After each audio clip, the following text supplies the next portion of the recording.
Well, good evening. Welcome to the trustee workshop.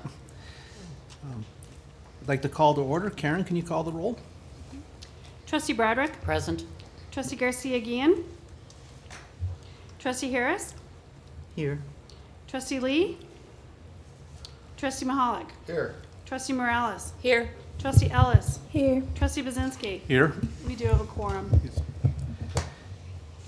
And Karen, do we have any public comments? No, not that I'm aware of. Item 1.3, review of the April 26, 2023 workshop notes. And I believe the trustees all have a copy in front of them.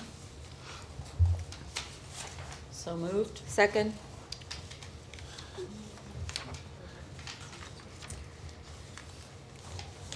And we don't need a vote on this? Okay. Go ahead and do the voice vote. Go ahead. Yes. Okay.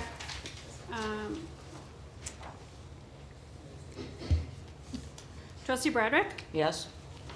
Trustee Morales. Yes. Trustee Harris. Yes. Trustee Mahalik. Yes. Trustee Ellis. Yes. Trustee Bazinski. Yes. Motion passes. Item 2, college business. Dr. Namuo. Chairman Budzinski and members of the board and JJC community, thank you for joining us today. We've got an exciting slate of presentations for you all today. I knew that would get a little bit of a laugh.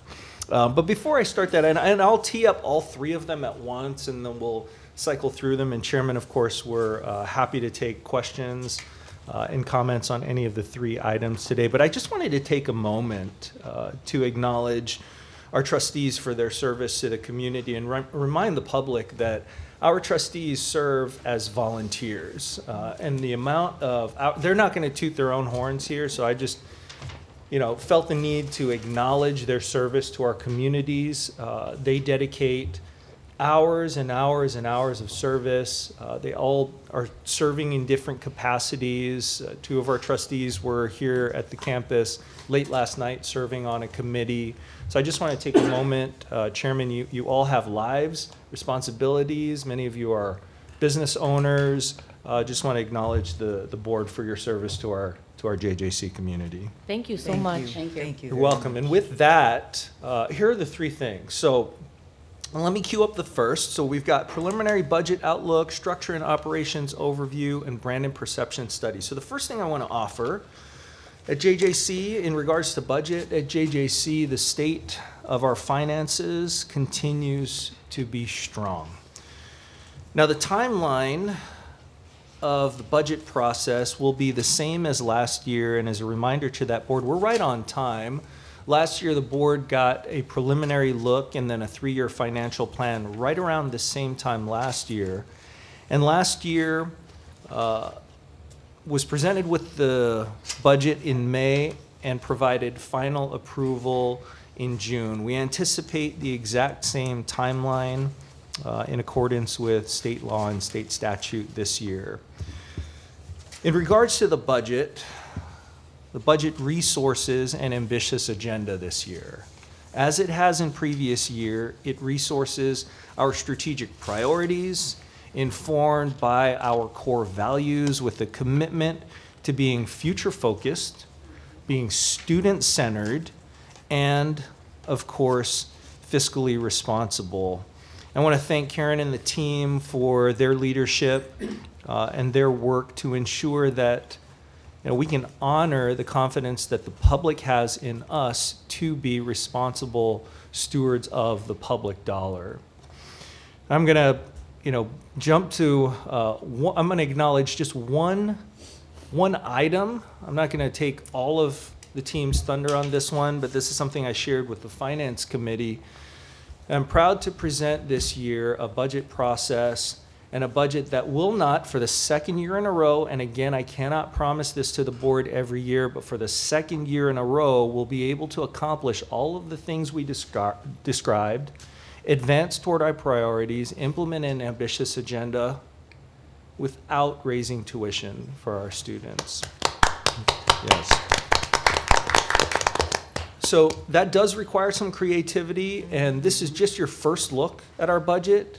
You'll get additional looks with more detail, but again, feel free to ask as many questions as you'd like today. The second item, Chairman Budzinski and I had a conversation in regards to the overall structure and operations of the college. I commend the board for your ongoing commitment to aspire to model policy governance activities. And I've seen great progress in my time here, but also recognize that, in order to implement all of those policies and run this incredible institution, enormous and complex with, 1,200 employees, $111 million budget last year, all of these different things, 20+ thousand students, all of those different things require sophisticated and complex operations. So Dr. Farmer today will present, and even if you've been here, trustees, for many years, there may be some reporting changes as we've kind of restructured things over the years. Many of you were involved in the creation of Dr. Farmer's position. Since then, it's been changed a little bit. So Dr. Farmer is going to give an overview of the college structure, operations. I think it will be very useful to the board, and thank the chair for that recommendation. And lastly, the board will get a first look at the findings of the brand and perception study that we did last year, and really what it might mean for how we position ourselves to the communities we serve, and ultimately really to maximize our impact, right, to serve as many students as possible. So Chairman, those are the three things coming up, and with that, Chairman, if it's okay with you, I'd like to invite Karen Kissel. Thanks, President Namuo, Chairman and Board of Trustees. Prior to introducing Jeff Heap, I am pleased to reflect on the positive news shared by our President regarding the upgrade of our credit rating from AA stable to a positive outlook by Standard & Poor's. This achievement is a testament to the health of our institution. I extend my deepest appreciation to our finance team for their exceptional efforts in strategic management that made this milestone possible. Building on this note, we are set to delve into the financial presentation that covers the FY25 financial plan and projections for FY26 and 27. We are hoping that this will be a discussion guided by the collective wisdom of our board and the expert insights of our financial team.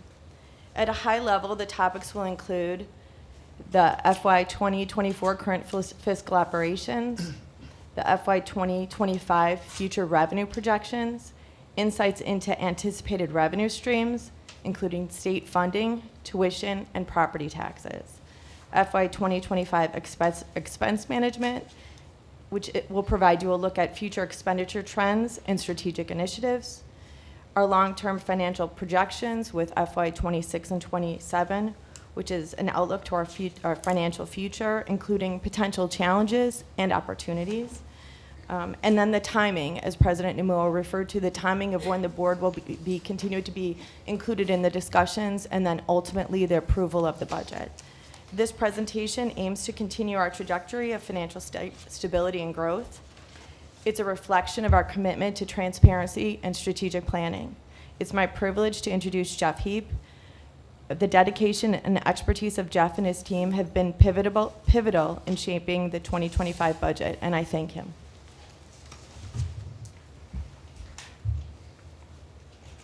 Stand up under there.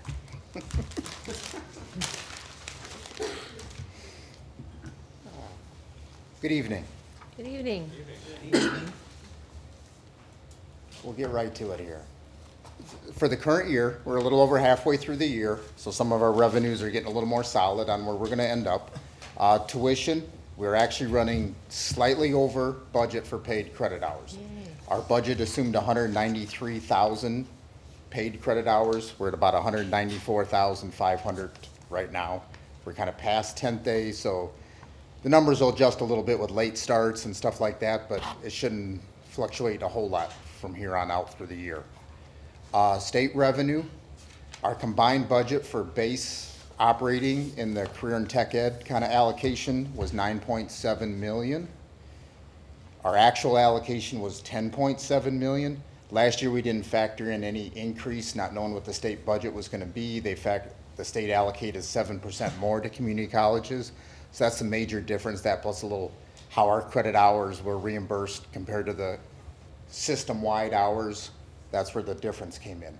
Property taxes, talked based on that back in October, where we were trending to.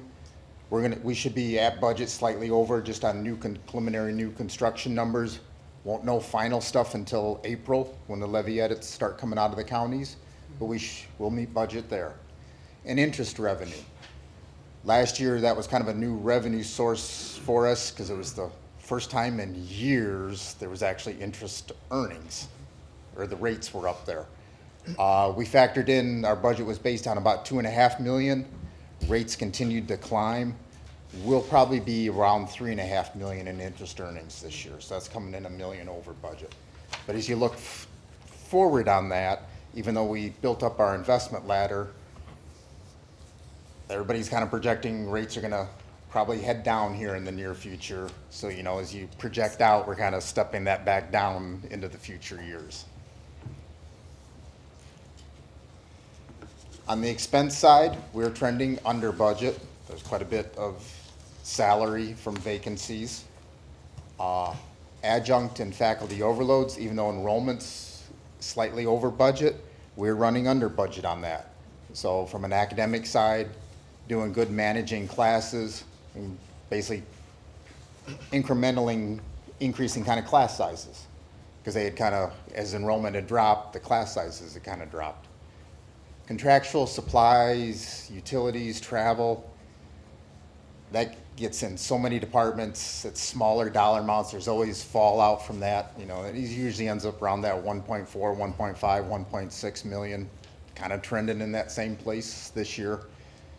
And currently, contingency in the Ed and O&M fund has not been touched. As you look forward to 25 and start building the budget and the projections, state revenue, for the most part, kind of assuming flat funding. It's down just a hair, so we assume no new revenue in the system, but our credit hours compared to some rough numbers on what system-wide is, we're probably gonna see I'm projecting just a small decrease, like 150, 200,000, to be on the conservative side. And then the Career and Tech Ed grant, our allocation floats somewhere between 725,000 to 775,000 annually, so kind of kept it at the 750. Tuition revenue, like I said, we're trending slightly over. That'll be the starting point for the budget for next year, and that should be FY25 projected. We missed one. So we've factored in another 1.5% for enrollment growth for next year. Property taxes, kind of similar assumption. About 300 million in new construction within our districts. That'd be about 1.1% increase. Consumer price index for last year is known. It was 3.4%, decrease from 6.5%, and a decrease from 2 years ago from 7%. So that would be our limiting factor under the tax cap law. So between those, you know, factored in about a 4.5% growth on property taxes. And then interest income, like I said, we're projecting about 3.5 for this year, but looking at rates to drop a little bit next year. That right now, we're building a budget assuming about 3 million in interest income for next year.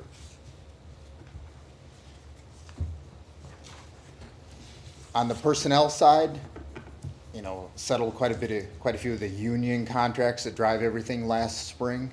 So kind of most of it's in that 4 to 5% range. You know, it's about 2.9 million though to the operating. Benefits, kind of the trend, you know, we're running right in line with budget for this year.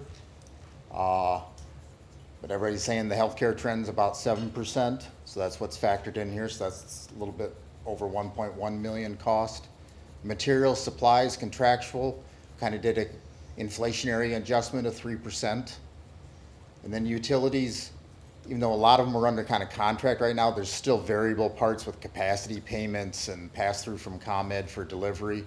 And anymore, ComEd represents about half the electric bill anyway. So factoring about a 4% increase, not a big, little 130,000. And then there's an allocation for new initiatives, kind of 500,000, not defined at this point. Did factor in trying to fund the advisor model to build that out over the next 3 years. That's built into the projections. And then $100,000 for the president's design thinking initiative.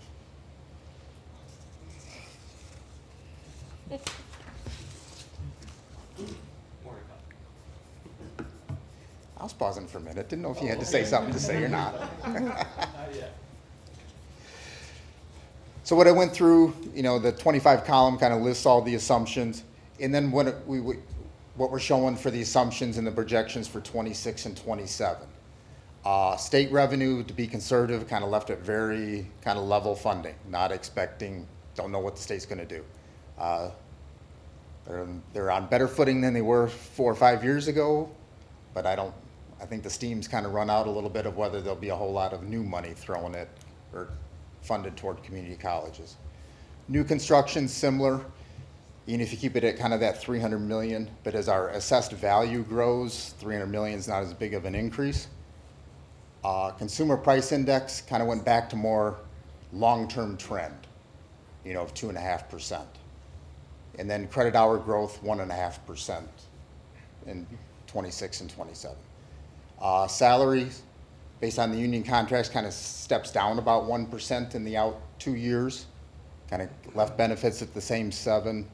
Other expenses, materials, contractual travel, kind of tied that to more of the consumer price index increase. And then right now, nothing additional on new initiatives, but then showed the continued funding of the advisor model of kind of the 4 positions annually to a total of 12 at the end.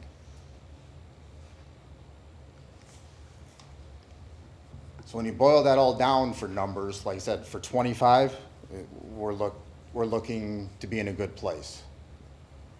As you move forward for 26 and 27, being a little more conservative on the revenue outlook, but being very realistic on the expense side, it does start to show we got to be careful on what we do, not knowing where stuff's headed.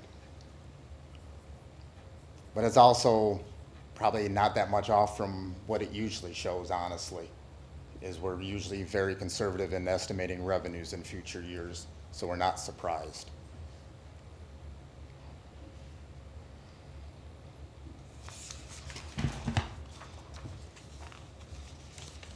So for kind of the calendar, to give you an outline, lost my page. Talking about the 3-year financial plan tonight. February meeting will just be affirming the tuition rate with no increase. I guess I'll defer to Dr. Gray. If there's any course fee recommendation changes, that'd be planned for the March meeting.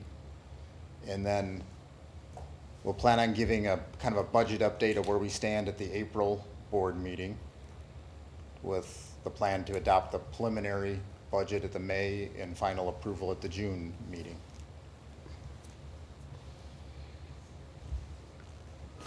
Questions? Any questions? I do. I don't have any questions, but I just want to say thank you, Jeff, and your team. As we all know, the budget is a living, breathing entity. It changes not just day to day, it changes minute to minute. And you never know what to do. As you know, we always budget high on expenses and we budget low on revenue because we got to be conservative. And JJC's had a balanced budget for how many years? 50. It's at least 50. 51 years. It may be in the book over there. So, and Jeff and his team and Karen, you guys do a wonderful job. So appreciate all your hard work.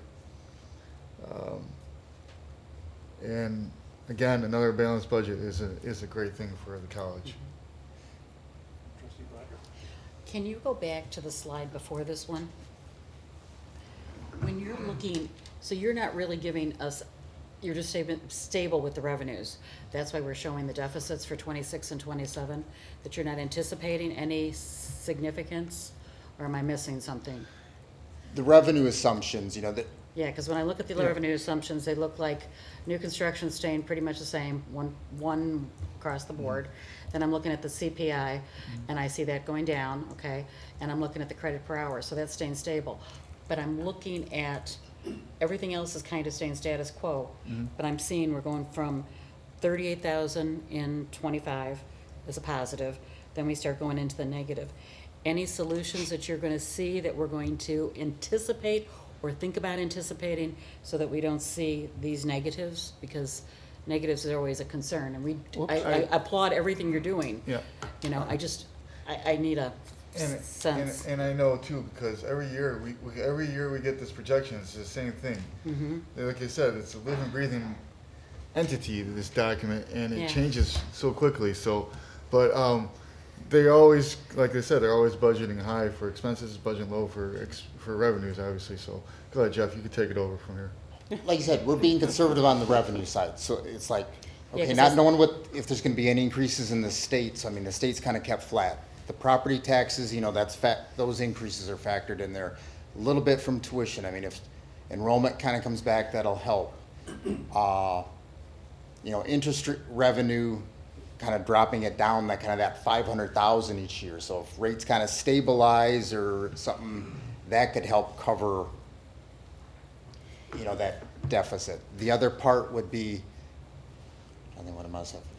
Looking at class sizes, class sizes. Class size. Class sizes too. You know, if enrollment can go up, but we see it contained and we don't see overload and adjunct costs coincide with it, that net of that is pure, I don't want to say revenue, but it offsets this deficit that you'd have a $200,000 or $300,000 or $400,000 of additional tuition revenue without any corresponding faculty salary expense. Okay, and in regards, you mentioned the rate drop, because I, as a lender, we're expecting at least 3 to come. 1 in February is what we're anticipating. With the rate drops, is there any chance, when you look at our bonds and everything, is there any chance that any of those rates, we could refinance it all? Or are they all still significantly lower, that we would not impair that at all? Pretty much anything we could refinance, we did in '21. Okay, so that was done then. Nothing can be refinanced before 20 what? 29, wasn't it 29? 29, is it? 29, and there's not much left on that bond. Okay. The main one in '21 couldn't be touched until 2031, and the rates on that is only about 2.5%. Yeah, I was gonna say, the rate in '21 was pretty low. That was compared to very Well, that's what I low. thought, but I was just asking, Yeah. because we're expecting rates to come down. And then when you look at it and the bonds terminating, this will put us in a better position too of what interest we have to pay out, correct? Of what you're paying? When you look at the chart that we get every month. Yes. Now, that kind of stays fairly level until bonds are paid off. Right. And primarily, that's not coming out of operating, that's the capital assessment fee. Okay. So that's at $21 per credit hour is kind of covering that. Okay, thank you. Any questions? Trustee Morales? Thank you, Jeff, for the presentation. If you can unpack for the board, for maybe some trustees that aren't familiar, can you unpack what you meant, I think in the first or second slide, with the faculty overload? I think you said it was 400,000. How does that work? And what does that mean? Can you unpack that? Enrollment drives the number of sections.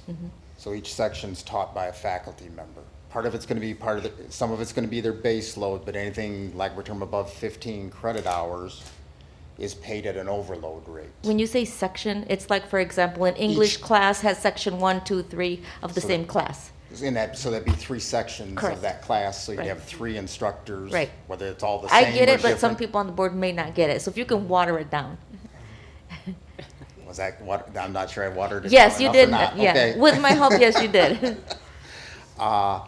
So, you know, the concept is as enrollment increases, is that being absorbed within existing classes, so there's no new sections taught, no additional cost? Or is there additional sections added and there's additional cost? And I mean, I'm looking at it at a macro level, so it's all the way at the top, not by individual section. But the biggest, at the end of the day, tuition revenue has a tendency to just cover faculty cost. And that's why over the years, even as tuition revenue came down and enrollment was dropping, as a general rule, adjunct and overload costs went down, primarily adjunct costs. So they kind of went hand in hand with each other, that they, for the most part, during most of the years, it wasn't a big budget impact to our bottom line. So the 400,000 was, The 400,000 can be a true benefit to our bottom line. okay. It just depends on how, like I said, that's only through the summer and fall. The spring is just now hitting payroll. So I don't have those numbers at my fingertips to know what that true cost is. I'm just saying right now it's trending very positively. If I might Did I say add, that correctly? faculty are teach a certain number of credit hours. If they teach beyond that, they get an extra amount of money, a stipend or an overload rate. So what Dr. Gray and the deans do is they take a look at sections, they look at class sizes, and they work with instructors to make sure that the classes are the right size for what the courses that are being taught. All that work and scheduling goes into kind of optimizing that expense amount. And that's why we're seeing less expenses this year in that particular line item, because we're looking at that. That was the breakdown I was looking for. Yeah. Thank you, Karen. And then when you said faculty can teach so much, can you tell us how much can they teach? I'm going to defer to Dr. Gray. So contractually, full-time faculty are required to teach 15 credits in the fall and 15 credits in the spring. And like Karen said, anything that they teach over the 15 is at their overload rate, which is also contractual. So anything over 15 credits is considered overload Yes. for that Also, faculty. anything in the summer. Summer's all is overload. So we hire also adjuncts Yes. too. And if we had more adjuncts, there would be less overload? There could be, but then you're paying the adjunct. So it's a wash, right? There's not a whole lot of cost difference. I mean, the overload rates end up probably averaging a little bit higher per credit hour than the adjunct rates. But I mean, our average ends up probably around $1,100-$1,200 Yeah. per credit hour. Per credit. So like a 3 credit hour course, call it $3,600 for the instructor. If it's on adjunct or overload is probably about what the average is. Okay. I just want to make sure that we're giving other people adjuncts opportunities for employment also. Oh, yeah. We really depend on our adjuncts, Yes. but it is a balancing act because we want to have a good bench of adjuncts there to supplement the loads. But we also don't want to hire more adjuncts than we actually use. Right. Contractually, if they go 4 semesters without teaching a course, they're no longer part of the union and they're no longer employed. So we have in some areas in the past, maybe hired too many adjuncts and then they didn't get classes, and that's very frustrating for them as well because they're counting on that for their income. Many of our adjuncts work at several different schools. Yeah. So they'll wait on our schedule or they're waiting on COD's schedule, and so we try to help them coordinate those. Okay, thank you. And I have another question. On the screen where you discussed the career and technical grant, Oops, for 25? yeah, which department or courses are taught from the 750,000? Now, is that a grant we get from the state? Yeah. And So then we it's not tied to, it's based on credit hours, so it's basically the tech department. I gotta admit, I don't exactly know what credit hours. This is Pell. No. Oh. We basically get 2 unrestricted revenues. The base operating, and that's based on the type of credit hour, and then it's at whatever the calculated rate is by the state. And then there's an allocation based on our CTE credit hours, and that's just an unrestricted grant to the college. So it comes in and funds our education. It's just general revenue in our ed fund. Okay, so it's not like all just for like automotive students or, They would contribute toward us receiving that, Right. but it doesn't get allocated back specifically to them. Unlike like the Perkins grant is certain, that's a grant and it has restricted uses. okay, all right, thank you. And then on the screen where you talked about 300 million in new property taxes. So the new property that you're referring to, I know District 525 covers 7 counties. Would you feel comfortable in saying that the new construction was mostly in Will County or Grundy County? Where did we see most of this new construction? Over the years, the majority, dollar-wise, has been Will County. But Will County represents 81, 2, 3% of our assessed value. So, I mean, at the end of the day, we are kind of driven by Will County from a property tax standpoint. Okay, good. Yeah, because I know we're currently looking to make investments westward. So I'm wondering, where are we getting support from? You know, and it looks like most of our, if it's 81, 2 or 3% is coming from Will County. That's where we're I'm gonna seeing say- the new property values coming from. Grundy's, it's not 10%, it's probably about 9% of our assessed value. All right, okay. That was my question. And I think one of the last screens you talked about the advisor model. Can you maybe share a little bit more about that? I'm going to defer that one to Dr. Farmer. Absolutely. Thank you, Jeff. So some of the board members will recall in 2018, I'm looking at Trustee Morales, Broderick, who else was here? Mahalik, yes. Yeah, and I wanted We you to did- talk about, because some board members don't I know know, about that. exactly. Okay, We, thank you. we decided to move forward with a very comprehensive academic advising initiative. Right. And I recall the board members saying that this is going to be a very heavy lift. But it was an opportunity for us to really look at how we can support students holistically. We separated our academic advisors, who are considered faculty at that time. And then also we created a student wellness area. And I think most of you know that the student wellness area continues to grow. So we made a wise investment. So we made a commitment many years ago that we wanted to continue to invest in academic advising, because we know when students are advised properly, more than likely they will be successful. So once again, board members, we're here under the leadership of Roberto Valadez and Amy Gray, who served as co-chairs for the task force. They took another look at the academic advising that we offer at Joliet Junior College, and we're going to continue to scale up. So that's why we're Okay. here today. Okay, thank you. You're welcome. That was all. Thank you so much, Jeff. Questions? Thank you for your presentation. So can you go back to the projection screens? Which one? The projections. Oh, the numbers? Okay, go back one more. Oh, sorry.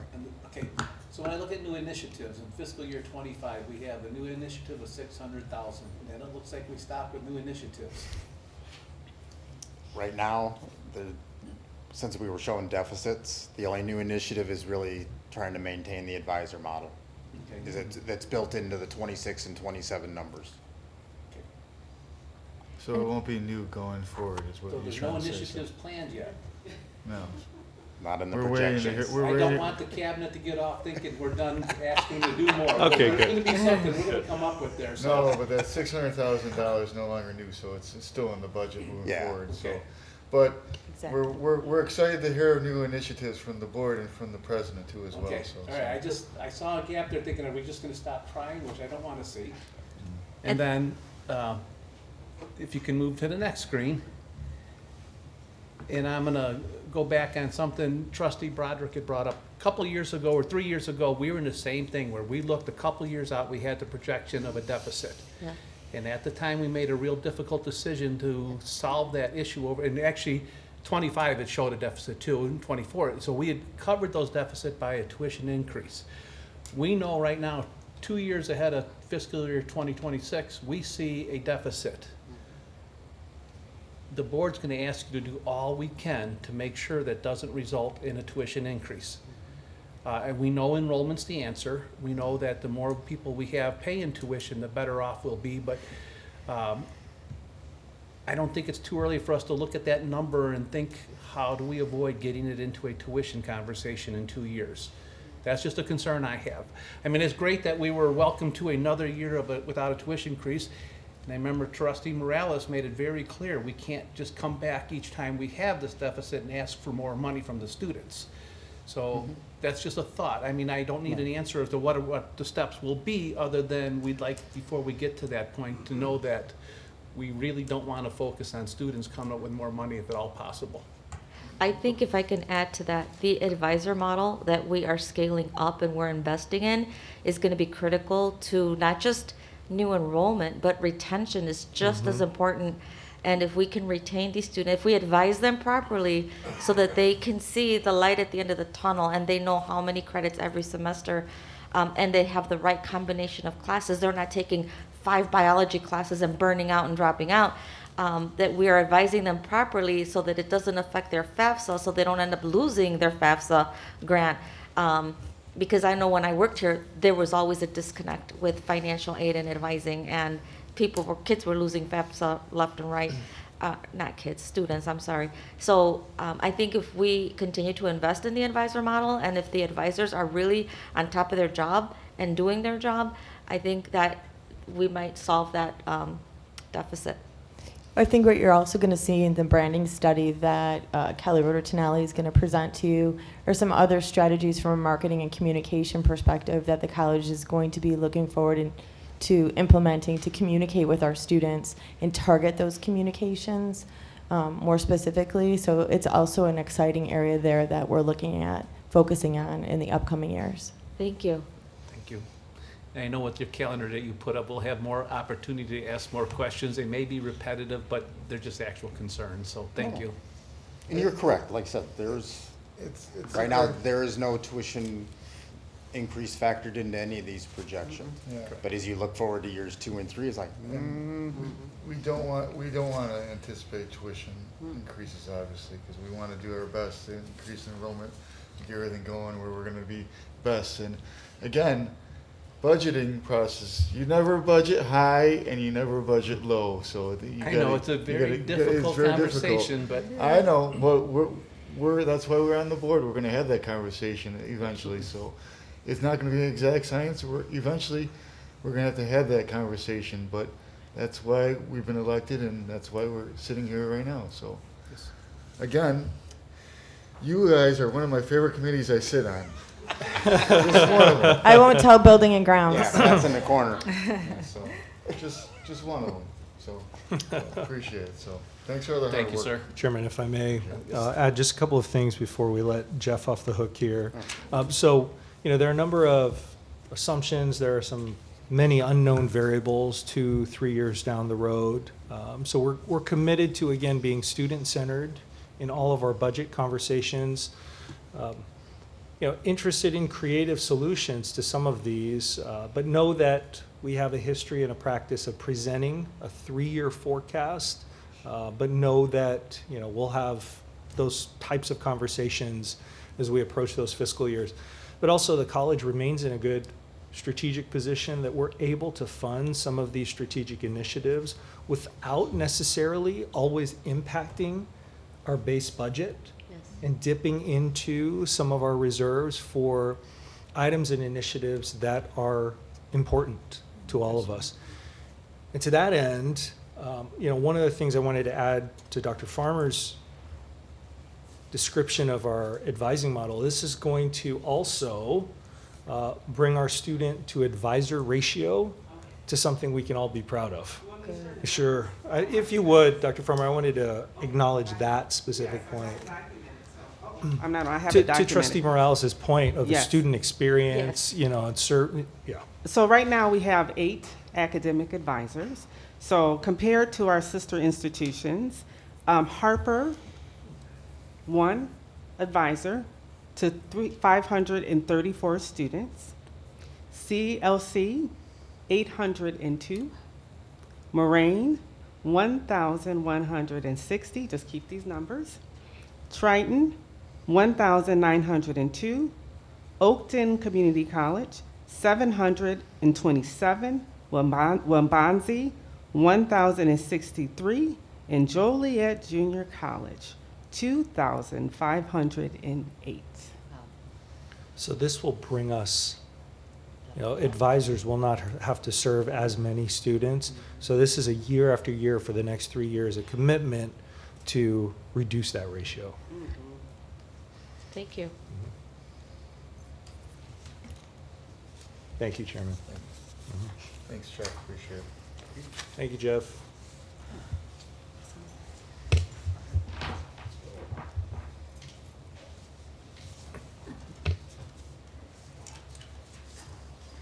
All right, off to the next presentation. So once again, good evening, Chairman Brzezinski, trustees of the board, and the Joliet Junior College community.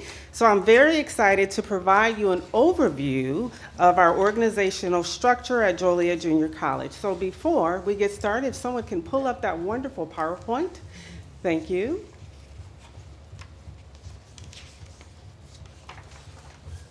All right, whenever we start a presentation regarding the organizational structure of Joliet Junior College, as you know, we always talk about living our mission and our vision at Joliet Junior College. And I just want to stress that we are here to transform lives and support our students. And we do this by really upholding our core values. And our core values really embodies of how we support our students holistically and how it's embedded in the fabric of the institution. So board members, you have a very unique role here at Joliet Junior College. I want to remind you that you are also part of Joliet Junior College, but you have a very different role than we do. One, I think you all know that you serve as a policy governance board, but probably most importantly, you serve as student advocates, really approving, developing, and supporting us and supporting our students. You serve as a strategic planning partner for the college president, but most importantly, you serve as an advocate and ambassador of the college. So really quickly, I just want to share some interesting facts about Joliet Junior College, and Dr. Namuo already mentioned some of this already. We have over 1,250 employees, 10 college divisions, 207 faculty, 350 adjunct faculty, I'm not sure if you knew that, and over 6 unions. And most of our staff members are, as you can see, at 74% are pretty much in the union. So really quickly, I want to reintroduce your executive leaders of the college. And board members, take a moment and look at this wonderful, impressive group. Great photos of these individuals, and I want to say the best photo is Dr. Chris Oswinko with that wonderful bow tie. So although I'm sharing the executive leadership team, I just want to stress that there are several individuals besides deans, directors, but we have coordinators, managers, custodial staff, et cetera, that really support the organizational structure of the college. So we're going to do something really quickly, Dr. Namuo, something interesting and fun. Before I talk about the office of the president, just want to remind the board, you have one employee, right? Okay, so I'm going to do something really quick. If we all could just look at Dr. Namuo, board members, and just extend your hand to your one employee. And I'm going to have Dr. Gray take a quick little photo of Dr. Namuo, just to remind us that you do have one employee. Dr. Namuo is your CEO of the college. He really shapes and provides ongoing leadership for the college. And most importantly, I know, Dr. Namuo, I embarrassed you a little bit, but that was an opportunity, so I had to take that opportunity. What's really unique about the president and about his passion for Joliet Junior College, but he has really hit the ground running in terms of really building a partnership externally. And I know that was really very important to the board. In fact, that's one reason why you decided to create an executive vice president, to allow the president an opportunity to really build partnerships, to be in the community, to serve as the #1 ambassador for the college. So I just want to stress that as the executive vice president, what's really unique about this position is that the first bullet where it says transforms mission and vision into action. So all of the initiatives that Dr. Namuo has in his mind every single day, let me tell you, and they're high initiatives, it's really up to the executive leadership team, all the individuals sitting here today, to really make it a reality for the president, but most importantly for our students. I have the privilege of collaborating with the president. I serve as his strategic partner and manages the day-to-day operations of the college. So let's talk a little bit about the Division of Academic Affairs. Dr. Gray, please raise your hand really quickly. Just a reintroduction. Dr. Gray, again, is responsible for all of academics, credit and non-credit. We offer over 180 programs.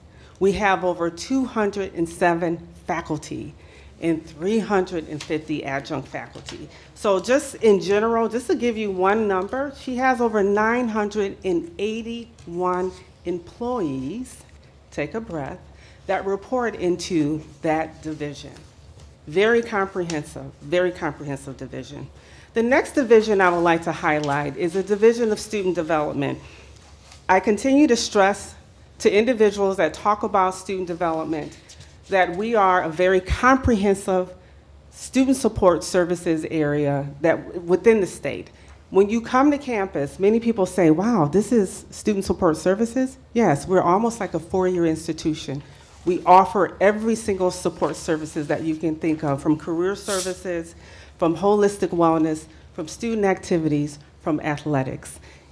Just wanted to highlight that information for you as well. The next area I would like to highlight, and Kissel, can you just raise your hand really quickly? The Division of Finance and Administrative Services. And if you notice, Jeff already did a really good job in providing some insight about this division. I call it, this division is responsible for ensuring operational efficiency. Can we say that all together? Ensuring operation. Thank you, okay. Not only from a budget standpoint, from procurement, risk management, compliance, but let's not forget public safety in our wonderful facilities, all right? Moving on to information technology. Board members, we have very efficient meetings, right? In fact, we have someone sitting right back there, making sure we have an efficient meeting. This area is responsible for really working cameras, technology, just not for us, but also for students. And also to secure our technology here at Joliet Junior College. Just amazing work from the IT area as well. Human resources. Judy Conley, please raise your hand. Okay. Human resources collaborates across the campus. They work in partnership with every single division to provide ongoing support for our employees, not only from a performance management standpoint, but also from retention, advocacy, engagement, etc. I call it the student support services for employees. Okay. Moving on to DEI, diversity, equity, and inclusion. Dr. Irvin, please raise your hand. Guiding the college's mission and vision to upholding our diversity, equity, and inclusion. Again, this is embedded in every single aspect that we do here at Joliet Junior College. This division is very instrumental in leading our institutional efforts, and really creating spaces. I love when you said that today, Dr. Namuo, during our Black History Month celebration, really creating spaces and places and environment for individuals to feel celebrated and included. Thank you, Dr. Irvin. They're like a mighty team. They're small, right? But really a mighty team. Just want to stress that. Institutional advancement. Christy Mulvey, can you raise your hand? Thank you. So I want to stress to everyone, institutional effective advancement, is truly our close friend, and sometimes can be a best friend, right? How many scholarships do you offer every single year to our students, Christy? Over 500, absolutely. How many alumnus do you work with on a daily basis? Hundreds, okay. Absolutely. So once again, I just want to stress, a great partner, a great friend to the college, and most importantly, a great friend to our students in helping them with their academic success. So thank you for that. And finally, strategic engagement. KRT, please raise your hand. Okay, you're going to hear something exciting today from KRT and Robin, the good work that we're doing in the area of marketing and really telling our story.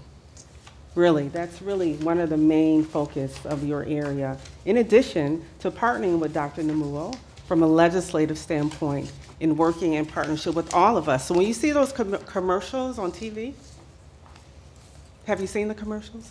Okay. This is college?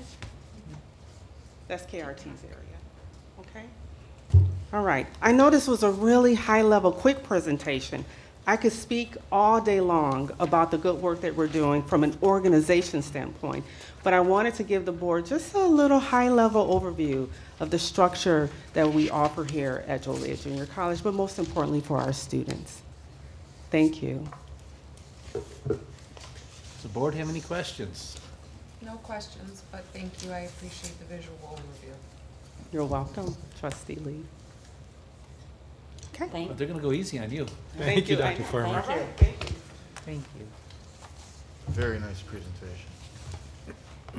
Thank you.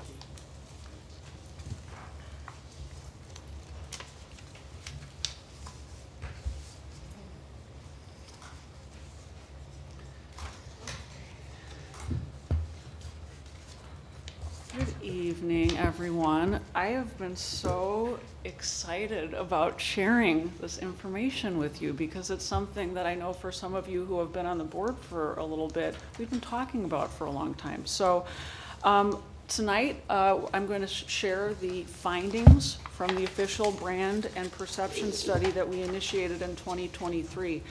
And I want to just affirm that this builds on a series of initiatives that started 3 years ago with the last strategic plan. It builds on a communications audit that we completed that we've not only already implemented, but we're asked to speak to at a national level at the American Association of Community Colleges conference in New York. And so my hope is that things that I share with you tonight will allow us to lead the national conversation coming from the nation's first public community college, examining its perception in its own district.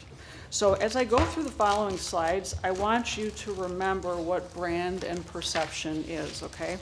It's how consumers think, feel, and react to a brand based on their experiences with it. And I want to affirm something else. This is something that, yes, maybe I initiated and Robin and I partnered to lead. We had a cross-functional team that went through this process with us. This team was represented by all divisions of this college, and the findings that I'm going to share with you are going to be something that when I kind of come back later are going to be things that have institutional impact. So this is not a marketing initiative. This impacts the entire institution. We're all part of the JJC experience. So just a quick reminder, we did partner with an external group, Simple Truth and CNR Research, which was incredibly helpful. Took us about 4 months to complete, and through qualitative and quantitative assessments, we gathered over 500 data points in the 6 demographic boxes that you see there. So we gathered information from alumni, from parents, from current students, Spanish speakers, business owners, and the general public. And what I want to say to you, which is something that I don't think, at least in my time here, the college has ever done, is do a survey like this that gathers local data points. It's great to have statewide data points. It's great to have national data points and trends. Yes? I hate to interrupt you, but you're gonna have to start all over. No, actually, we want you to go sit down. We're gonna bring a mic over to your desk. Oh, well, it actually feels good to stand. It No. actually feels good to stand. You're right? Well, Yeah. you're kinda, Oh, I was weaving? Oh, okay. yeah, we, Okay, well, Chairman, if you'd like me to sit down, Dr. Nmu, if you'd like me to sit down, I will. yes. We're on it. Jake's on it. Jake's on it. Yeah, we were gonna get the mic, but we're not part of that group, so we're not allowed to touch electronics here, so, but no, we'd really be more you, Jake. comfortable if you sat down. You don't have to be Oh. comfortable, we just have to be Jake, comfortable. actually, she's, okay. Okay. Jake, Yep. she's got it. Yeah, Thank thank you. They didn't trust you, they thought you were gonna fall down, so it's okay. And I wasn't kidding about starting over, because I was talking to Dr. Namuo, so I missed the whole beginning. No. You can continue, I'm sorry. Okay. Thank you. Yeah, no problem. So what I wanted to reiterate here is that this is really the first time in recent history that the college has specific perception and brand data from its district. We can lean into data points from statewide economic development reports. We can assess National Student Clearinghouse data. This is the first time that we have the thoughts and views of people who live in our district and who we serve, and some of whom we don't, okay? So some of the things that we sought to learn from these groups of individuals were, you know, how public perception has changed. What level of brand awareness does JJC have in the marketplace? What motivates students to inquire or apply to JJC? What's the perception of JJC compared to its competitors? What causes students to select other institutions over JJC, and what distinguishes us in the marketplace? So what you see on your screen, again, I'm not going to go into, you know, definitions, but these are sort of motivators and primary opinions that were consistently shared by each of these demographic groups that you see before you. So I think the biggest thing that we were able to take away across all of those 6 groups were the 3 statements that you see on the screen. So the fact that parents top the list of influencers of students' college choice, but opinions of a wide network play a role. Across all JJC audiences, overarching goals are focused on students' specific career pursuits. And that there are concerns with attending college primarily revolve around cost and taking on debt and workload. You know, I want to go back really quick.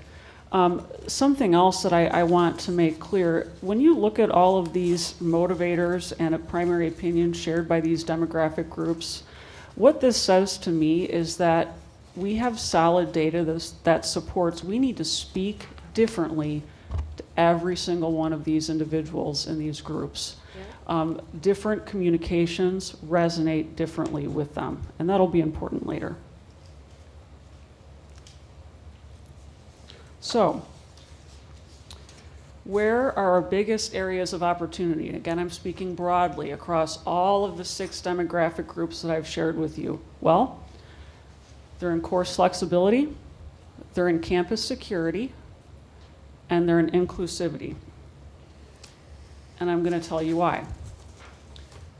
You see the percentages underneath each of these areas of opportunity to strengthen perception. The numbers on the left represent individuals who have had no interaction or affiliation with Joliet Junior College before. The numbers on the right indicate those who have. So you can see that there's a clear gap between knowledge and understanding of what people who are maybe already students, alumni, work here, think about Joliet Junior College, and what people who are not affiliated with Joliet Junior College believe and what their perception of the college is, okay?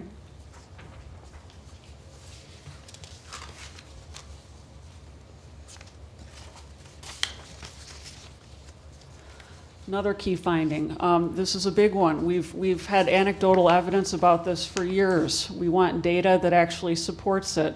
How does our name, our college name, Joliet Junior College, contribute to the perceptions of the college? Now, of course, we have data points that suggest people think positively about it.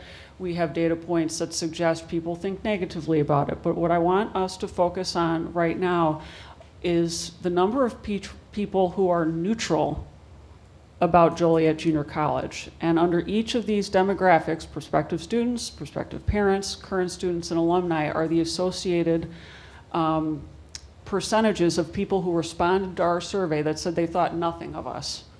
There's a real opportunity there. And so as we move forward and develop an action plan, communications, those communications would be tailored to capture those individuals who currently have no feeling about us at all. Those are really high numbers. And I would argue that we should spend most of our time and intentional strategy focusing on this group than trying to change the minds of a smaller percentage that did indeed respond negatively. Okay? I can tell you that across all groups, when we did this survey, we asked people to consider the words of the college or the name of the college separately. Joliet separately, how do you respond? Junior standing on its own, how do you respond? College standing on its own, how do you respond? And so that's where these data points came from. And of course, when people heard the word college, overwhelmingly, they felt positively. So in summary, what all of this months of work and over 500 people that we talked to taught us and distilled is that there's an incredible disconnect between what prospective students, parents, and other stakeholders, external stakeholders, think about JJC and what current students, employees, and alumni actually get from their experience here in college, at the college. Those who are already embedded and engaged in our community recognize the value of who we are. And the key words on to the right side of your slide are how they describe Joliet Junior College once they've been a student, once they've worked here, they've walked across the threshold of those doors. And I think we can all look at those and understand that because it's what we experience. So in closing, I'll just emphasize that last statement that those outside of the college community perceive JJC students as being slightly less than compared to those attending a four-year university. So this is the first time, again, I'm going to remind you that we have conversations, we may hear stories, we may think things. We actually have data points now to prove this and take really intentional and strategic actions to improve that perception. So with that, I'm more than happy to take any questions. Any questions? I don't have any questions. I just want to say thanks. First of all, marketing is tough, and I understand it's tough. Each generation's different. What our generation is, I can say our generation because I went to high school. We can because we went to high school No, no, together. yes. And I got to ask you a question. Yeah. Stop playing basketball with Dr. Namu. I don't want you to hurt your injury anymore. Yeah. So, but yeah, and it's a tough science, and it changes, it evolves. So, Yeah. just one quick question: how many students, prospective students, and alumni did you survey? You know? I don't know. Students was about 150, each Yeah. of the groups add up to 500 total. Yeah. So it's all of those. So it's about 150 apiece, basically. Appreciate Yeah. that. Yeah, and that was really important, and that's actually why this took a little. The original thought was it would take about 2.5, 3 months. That's why it took 4 months. Was because we wanted to ensure we had that representative sample. Yeah, and the marketing thing is good. You got to go across a lot of platforms, and I've never snapped anything in my life or tweeted anything in my life, so I understand that, and I appreciate you guys' work. I know we're gonna evolve in our marketing campaign. So Yeah, thank you. the person to my left here probably snapped and tweeted more than me in one day than I've done anything in my whole life. So. Any questions? Go ahead. Go ahead. A real quick question, Kelly. So in the alumni circle, you had 54%. Is that 54% of people that felt neutral about the Yes. college? And they're alumni? Yes. What's wrong with these people? They should be saying how great we are. Can I clarify? Yeah, absolutely. This is what they feel neutral about. Up there, it says how does our name contribute? Right. So it's specific to the name. Oh, okay, not their experience. Does the name contribute to how you feel Yeah, thank you. about the school? So not that they feel nothing about us. Okay, They feel okay. Yeah. neutral about our name. About Joliet Junior College, the name itself. And the name, yes. Okay, thank you for the Be close, clarification. Okay, but good. They feel neutral about our name. Okay, okay. Thank you. That makes sense. Yeah, that was my only question. And Thank yes, you. I think Trustee Mahalik is correct. Marketing is tough, and we recognize you do a lot of good work investing and building this department. So thank you for the wonderful presentation. Thank you. Thank you. Trustee Broderick. Thank you, too, for the presentation. My question comes back to the branding, because we, as a previous board, a couple of us, had mentioned about changing it from Joliet Junior College to Joliet Community College, because that was brought up because we felt that the junior had a stigma. Are we still pursuing that? Because that came up through national as well as state, to think about changing it because of the word junior, because some of the students in the high school level thought it wasn't like a college you know, dressed like a four-year college or four-year university, and they thought that junior had a definite tone of maybe declining people that wanted to come, because in my days, my generation, not yours, Jake, we called it JUCO. And JUCO was just the standard of what we called it. And that was, everybody knew what JUCO was. But Joliet Junior College has changed the image. We look at the whole thing of what it was when in our days to what it is now. It's very statuesque, very promising. And that's why the question came up with the prior president too, to look at the name and the branding of the name. Does that have any focus or concern? May I interject though? In my day, we called it UCLA, University closest to Larkin Avenue. So, just so you know, that's what we called it in my high school days. So. Yeah,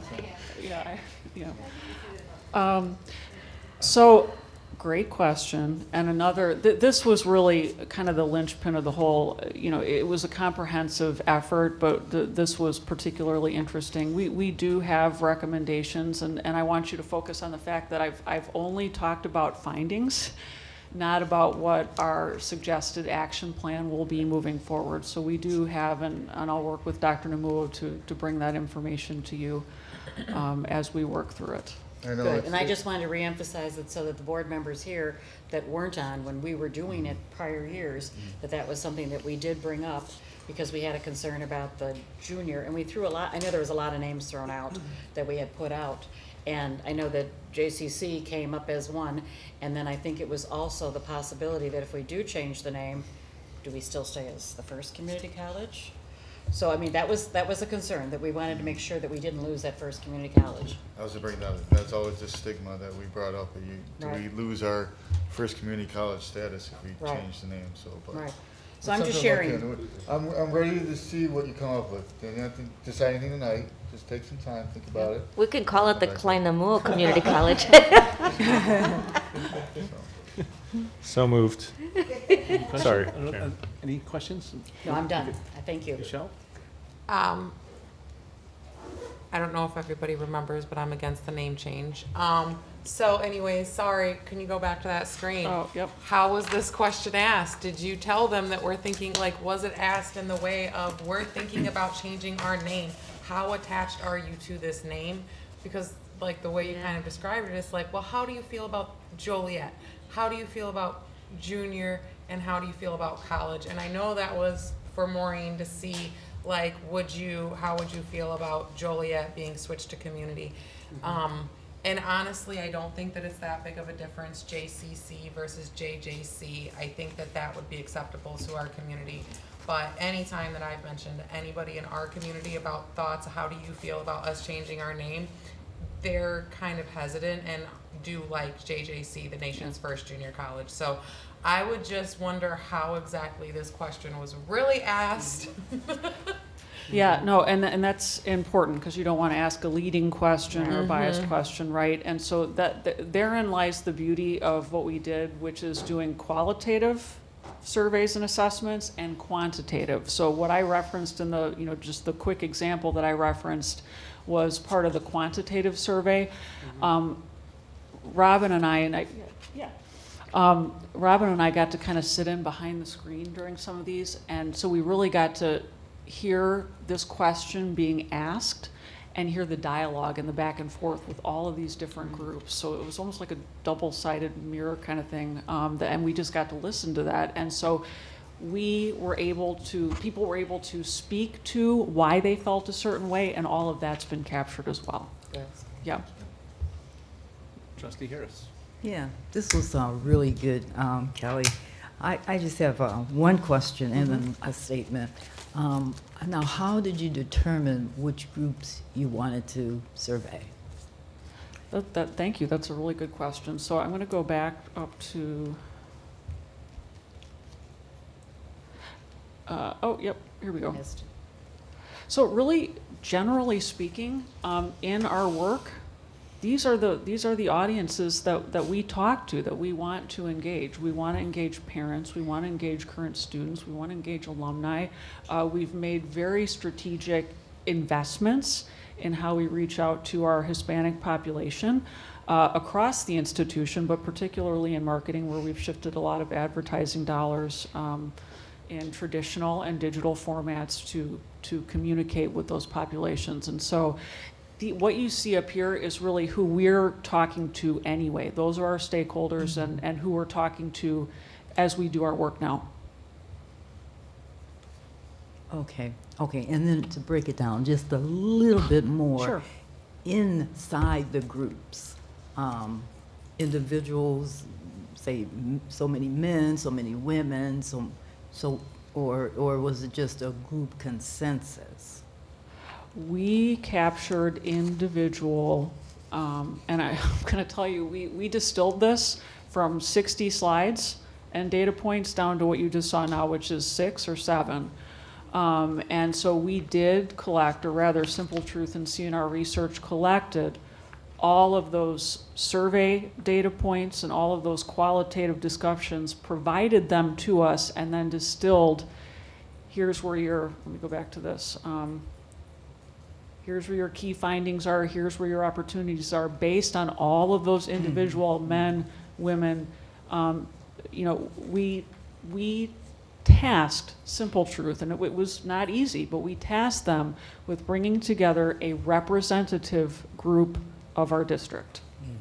And so the people that we talked to, if you look at the demographics that the college serves, mirrors the people who engaged in this survey and Okay. this practice, yeah. Okay, all right. Does that answer your question? Yes, Okay. yeah, it does. Okay. And then I want to say that the particular key finding, I really, really liked that. It says that the parents were the top list of the influencers. And that is definitely a fact. Because when you think of why they prefer the students or their kids to come to the junior college, is because we keep our costs down.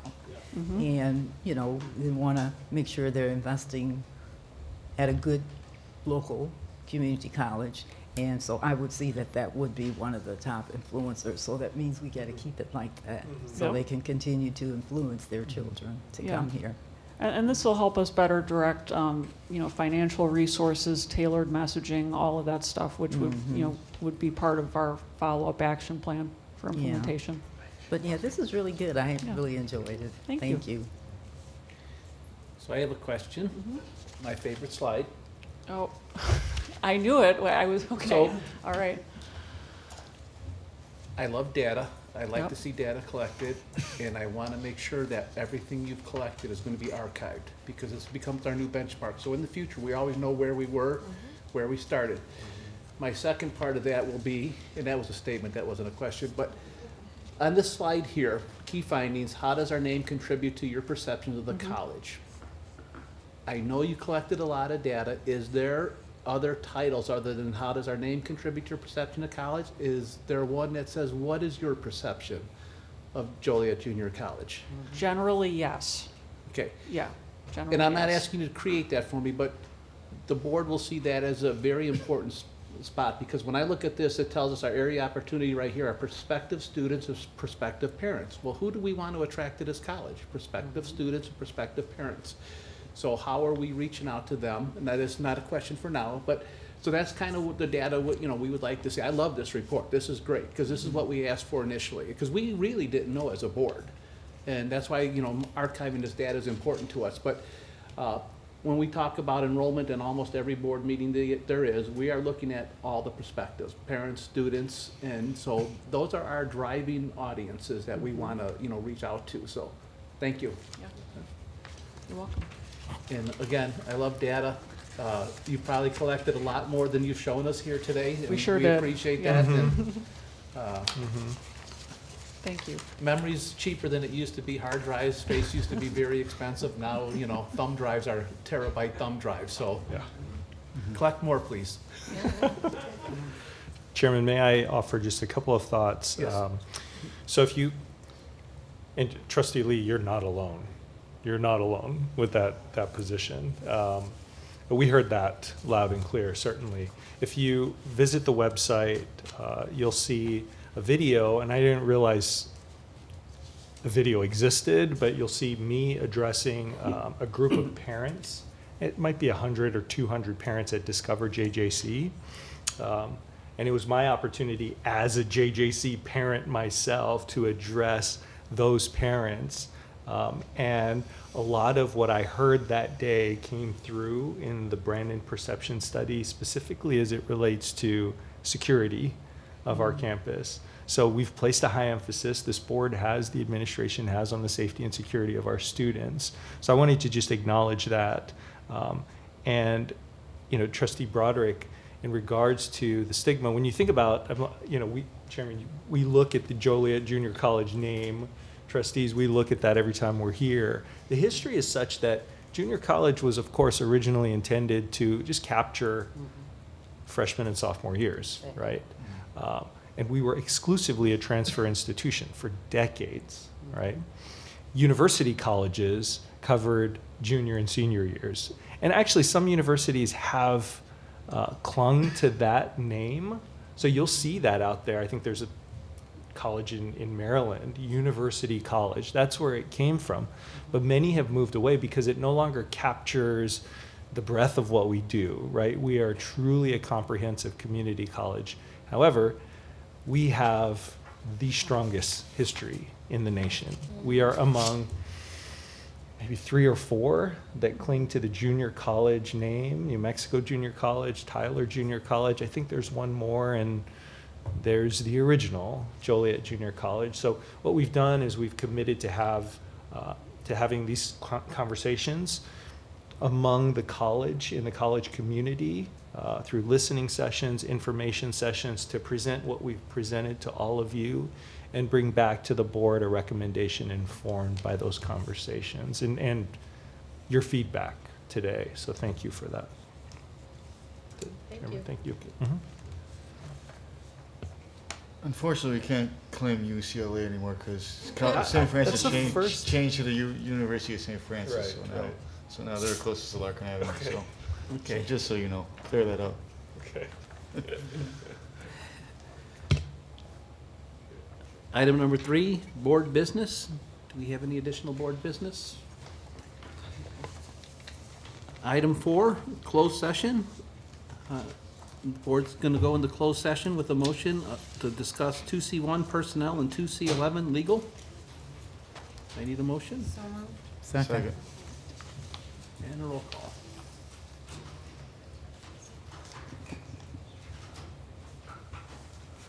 Trustee Lee? Yes. Trustee Mahalik? Yes. Trustee Broderick? Yes. Trustee Harris? Yes. Trustee Morales? Yes. Trustee Ellis? Yes. Trustee Bazinski? Yes. Motion carries. I need a motion to return to regular session. Second. Trustee Morales? Yes. Trustee Mahalik? Yes. Trustee Broderick? Aye. Yes. Trustee Harris? Yes. Trustee Ellis? Yes. Trustee Bazinski? Yes. Motion carries. And item number 6, I need a motion to adjourn. Motion to adjourn. Second. Voice vote. All those in favor? Aye. All those opposed? Motion carries. Thank you.